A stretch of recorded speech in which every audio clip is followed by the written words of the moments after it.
diagram, you can remember the squeeze page is the bridge between your website and your list. So you're getting people to your list, and you need to start to think that your list is actually the heart of your business, because that's where the people are. That's made up of real people. You've got your website, that serves an important purpose, but it's your list that's actually the size of your business in many cases. So the squeeze page, what you can see here on the right hand side is a very rough copy of a squeeze page. It's very simple. There's not a lot of content there, and you wouldn't have that as a squeeze page by itself. Now, if you had it down the side column of a website, then you would get away with it. But in of itself, that's just an example to show you about how you lay out the squeeze page. Now, the primary purpose, of course, of the squeeze page is to get people to opt in. So it must capture the name and email address.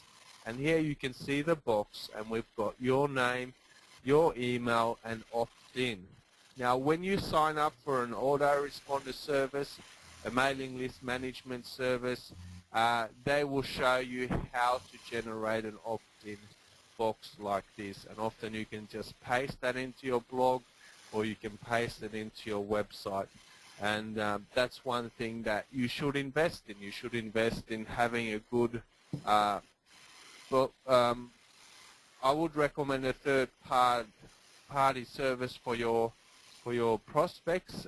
Some people do go and buy software and install it themselves, but this has a danger. You could lose your prospects, and also you could more likely end up in people's spam email box.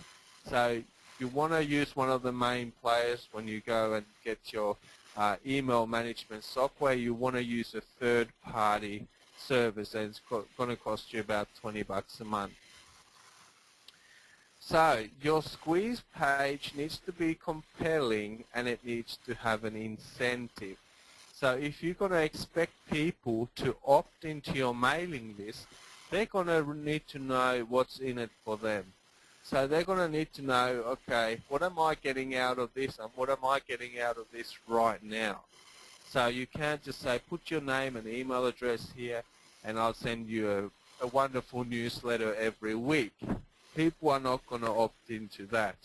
So often you can offer them something like a downloadable report or something relevant to them, maybe a free guide, maybe a free video, maybe a video that's valued at $20 and they can watch it for free online.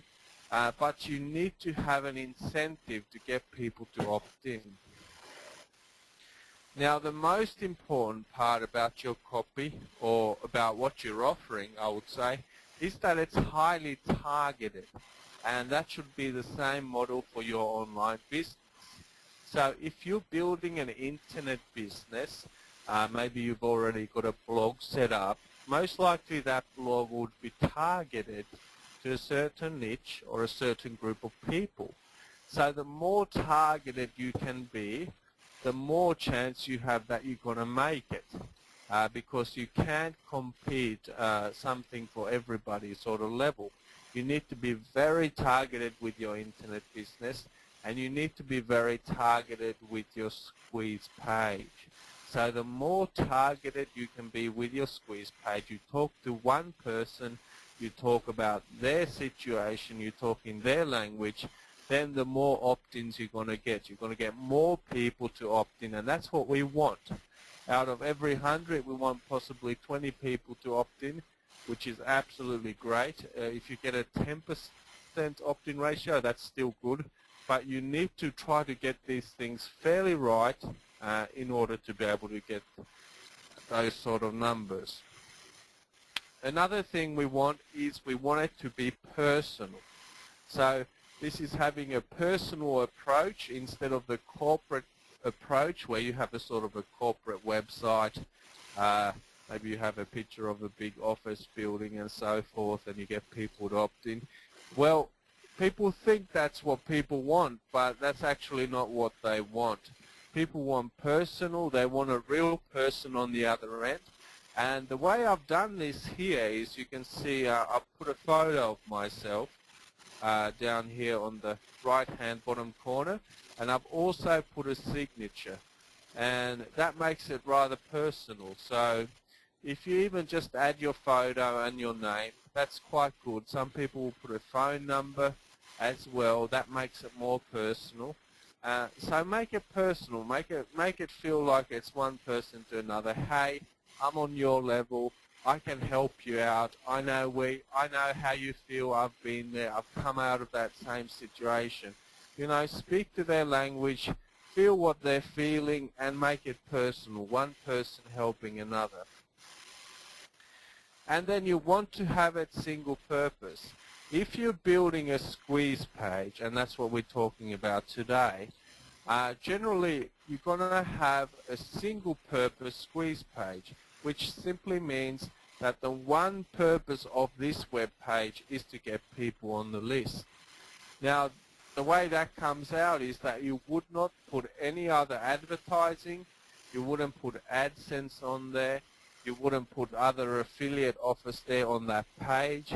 You can put all this on the next page after they opt in, or you can even direct them to another sales page. But on the squeeze page itself, you don't want to give them other options. You only want to give them the option to opt in. Now, if you have a larger website or many blog posts, you might have a squeeze opt-in box on the side of the page. That's different, and that's just trying to leverage that space, trying to leverage people who are there to read something else, because some of them will still opt in. But when you're building a squeeze page, you don't want any other distraction. You want to be able to direct that person straight onto your list and nowhere else. And the great news about your squeeze page is it can look simple, especially when you're getting started. I mean, we see big names out there who are promoting their products, and if you look at their opt-in pages, they are very simple. They'll have a red headline, they'll have a larger sub-headline, they'll have a short copy with bullets, and then a call to action to the opt-in. So it can look very simple. It doesn't have to have flash and all these beautiful images and layouts. It can look simple, and it can be very compelling. Sometimes looking simple is going to get you better results. So don't get caught up about the web design of it, or about having the fancy colors and image backgrounds. Don't use image backgrounds and those sort of things.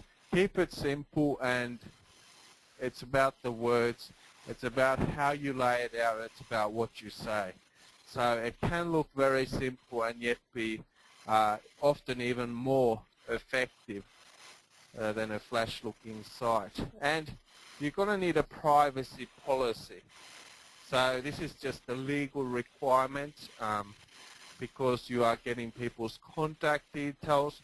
You want to protect yourself from any kind of legal action, so you want to have a privacy policy, and you'll basically link that down the bottom of the page.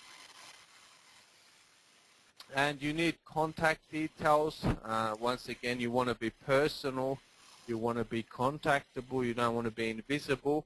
People want to be able to contact you, so basically your squeeze page should have a contact link down the bottom of the page, and that page should have your contact details.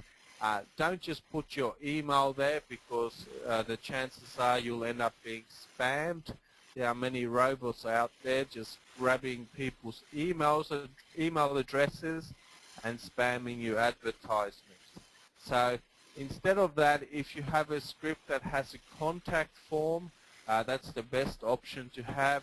Or another way to do it is to have your email in an image and just upload that image on a page, and that way the robots won't take it from the HTML code. That's pretty. So that's a great idea, actually, Matthew. I like that idea, just to put it in, as an image. That's fantastic. Yeah, so even if you just put in any image, so if you just put your phone number and so one of paint or something like that, and you turned it into a JPEG, that would be better, Yeah, right? Okay, absolutely. Now that fantastic. works great. And the robots that are out there pulling people's private contact details are not reading images. I mean, the technology is there to read images, but the spammers out there are not reading images as far as I Okay, know. cool. So that should work out fine. All right, we're going to take a quick look at hosting, and hosting is web hosting.